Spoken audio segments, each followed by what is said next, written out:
Shalom, selamat pagi Bapak Ibu Jemaat yang dikasihi Tuhan.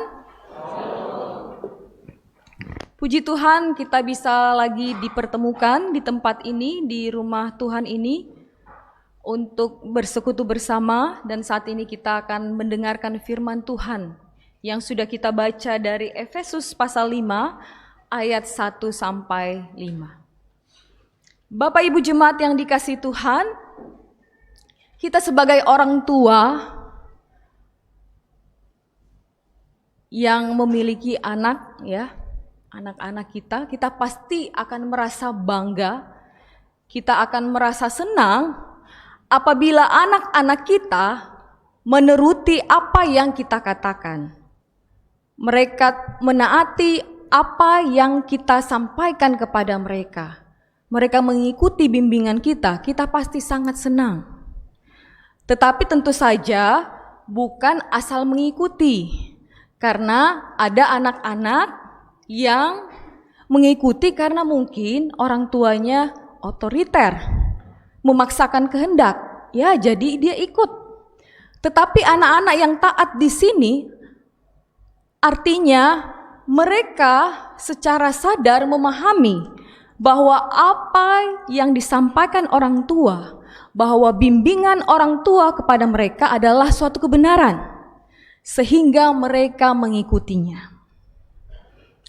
Dan itu tentu menjadi kebanggaan bagi orang tua, ya, ketika anak-anaknya itu taat. Bapak Ibu Jemaat yang dikasihi Tuhan, dalam pembacaan kita saat ini, kita melihat bagaimana Rasul Paulus menggambarkan hubungan atau relasi antara jemaat di Efesus, umat Tuhan di Efesus, dengan Allah. Digambarkan sebagai seorang anak dengan ayahnya. Dan hal ini sering kali kita jumpai dalam teks-teks Alkitab. Bagaimana relasi antara Allah dengan umatnya digambarkan sebagai seorang ayah atau bapak dengan anaknya. Karena itu sebagai seorang anak yang kekasih dikatakan Paulus, jemaat Efesus harusnya hidup sebagai anak-anak yang taat, yang menuruti apa yang menjadi kehendak Allah dalam hidupnya. Dia harus berlaku sebagai anak yang taat dan mengasihi Allah. Sebagai anak-anak kekasih, jemaat di Efesus tentu saja harus mendasari perilaku kehidupannya, dikatakan situ di dalam ayat yang kedua, hiduplah di dalam kasih. Jadi mereka harus mendasari kehidupannya itu dalam kasih. Kasih yang seperti apa? Kasih yang telah diteladankan oleh Yesus Kristus, di mana Ia telah mempraktekkan kasih yang sesungguhnya, di mana Ia telah mempersembahkan dirinya dengan penuh ketaatan kepada Bapa, mempersembahkan dirinya dengan penuh ketaatan sampai mati di salib. Itulah ketaatan yang Kristus tunjukkan. Dalam Yohanes pasal 15 kita baca, bisa kita buka Yohanes pasal 15 ayat 12 sampai 13, dikatakan, inilah perintahku, yaitu supaya kamu saling mengasihi seperti aku telah mengasihi kamu. Tidak ada kasih yang lebih besar daripada kasih seorang yang memberikan nyawanya untuk sahabat-sahabatnya. Inilah teladan kasih yang telah ditunjukkan oleh Kristus bagi umatnya. Jemaat yang dikasihi Tuhan, Kristus telah menjadikan dirinya sebagai korban. Dan itu adalah teladan yang sangat sangat menyenangkan bagi Bapa. Ini adalah korban yang harum, yang berkenan kepada Bapa. Karena itu, siapa yang mau mengasihi, seorang yang dikatakan mengasihi, itulah teladannya. Dia harus rela untuk mengorbankan dirinya. Tidak mementingkan kepentingan dirinya.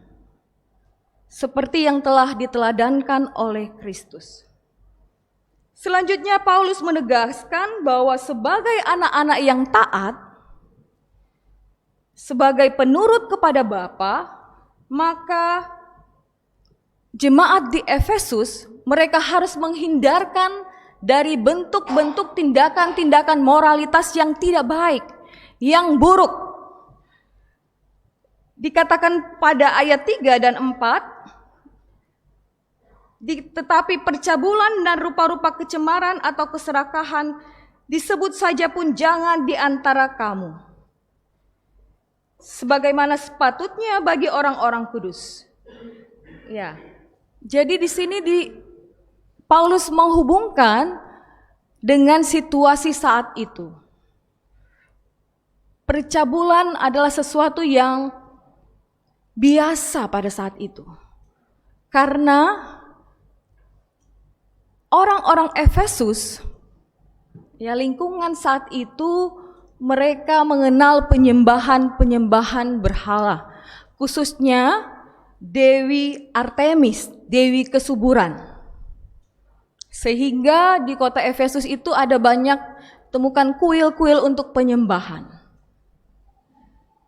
Karena itu Paulus kemudian mengingatkan jemaat agar mereka tidak turut ambil bagian dalam penyembahan itu.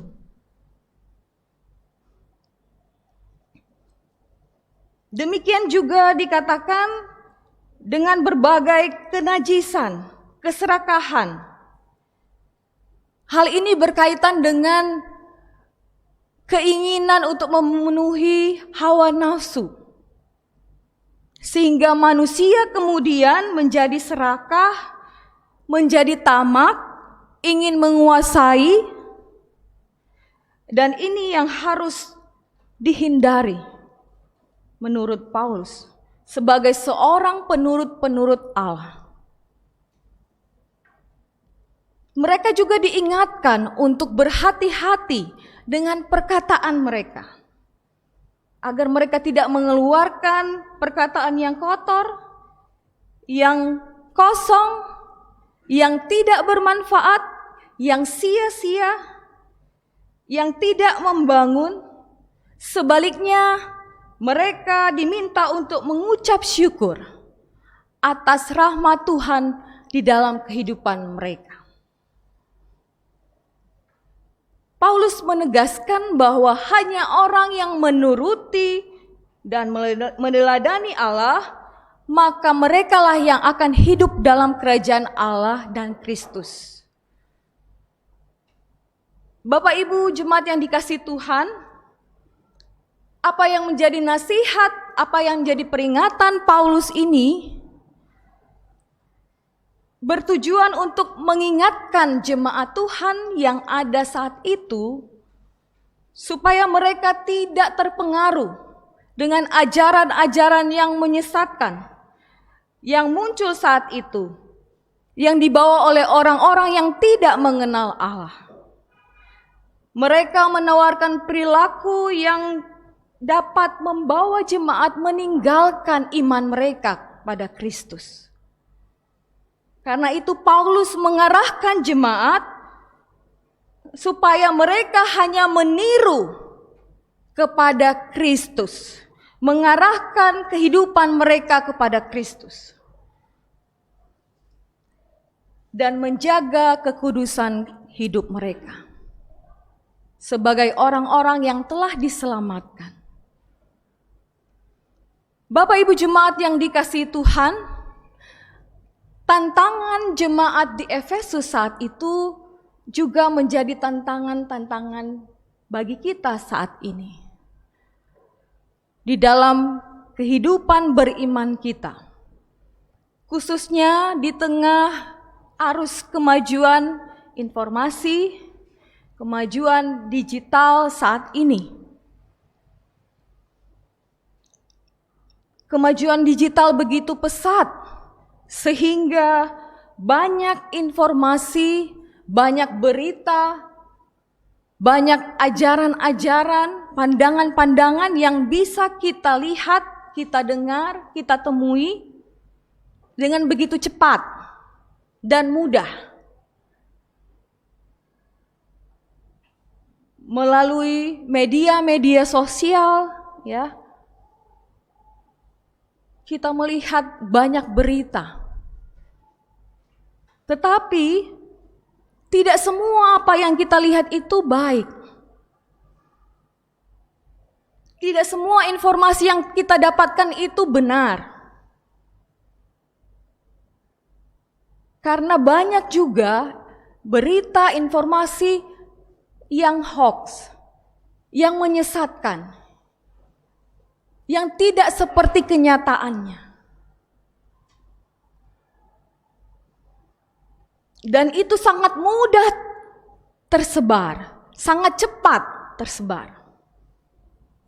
Kita buka saja media sosial kita, banyak langsung muncul berita-berita, informasi-informasi bagi kita.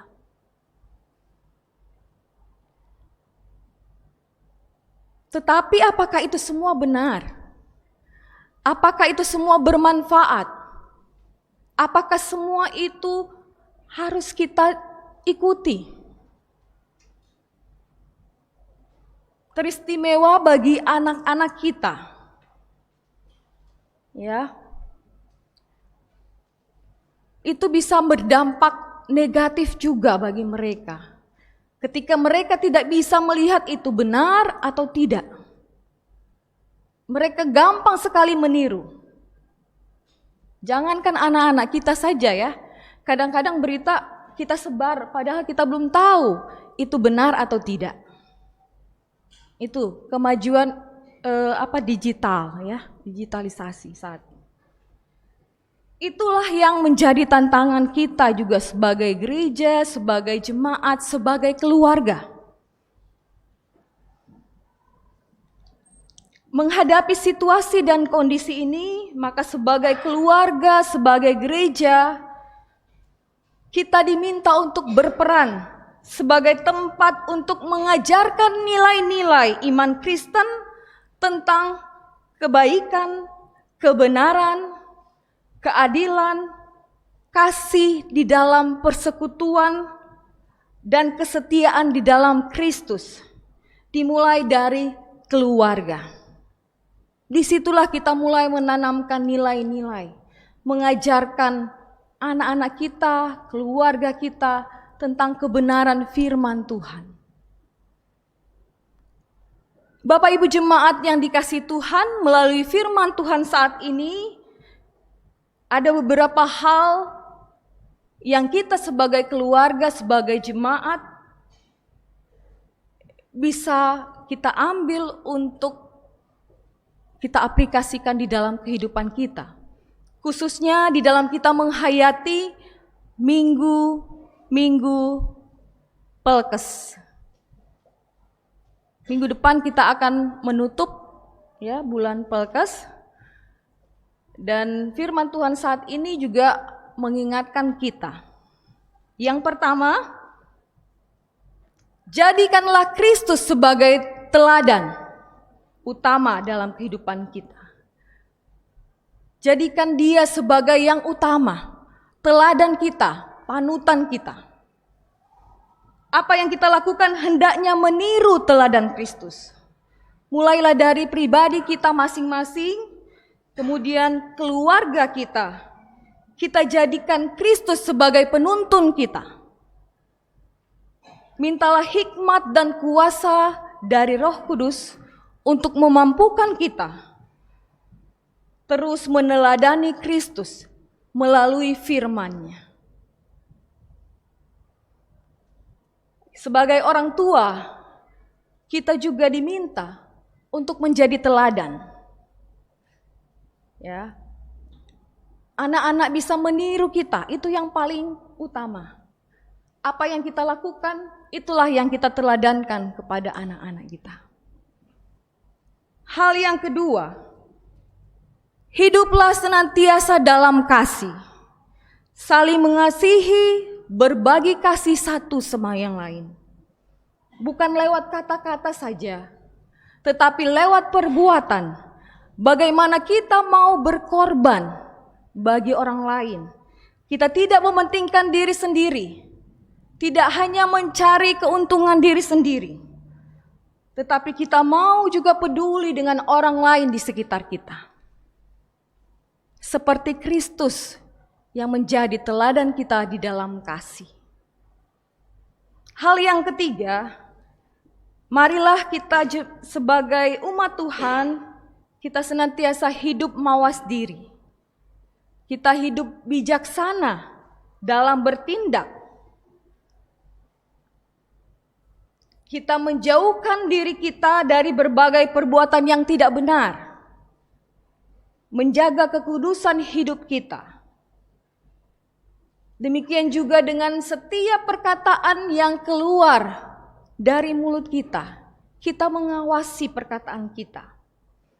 Jangan kiranya kita mengeluarkan perkataan-perkataan yang kotor, yang tidak berguna, atau kata-kata yang mau menjatuhkan, menjelekkan orang lain. Tetapi sebaiknya biarlah kita menggunakan kata-kata kita untuk membangun, untuk memberikan semangat, untuk menguatkan, untuk menghibur, menghadirkan damai dan sukacita bagi orang-orang di sekitar kita. Demikian juga di dalam penggunaan media sosial saat ini, biarlah kita lebih bijaksana. Jangan kita begitu saja mengeluarkan statement atau pandangan pendapat, kata-kata yang mungkin tidak menjadi berkat bagi orang lain. Yang keempat, biarlah kita senantiasa mengucap syukur atas rahmat Tuhan yang telah mengerjakan hal-hal yang baik di dalam kehidupan kita. Apapun keadaan kita, tetapi kita sebagai orang percaya meyakini bahwa Tuhan sudah memberikan yang terbaik di dalam kehidupan kita. Karena itulah alasan kita untuk terus mengucap syukur kepada Tuhan. Biarlah firman Tuhan hari ini menjadi berkat di dalam kehidupan kita. Amin.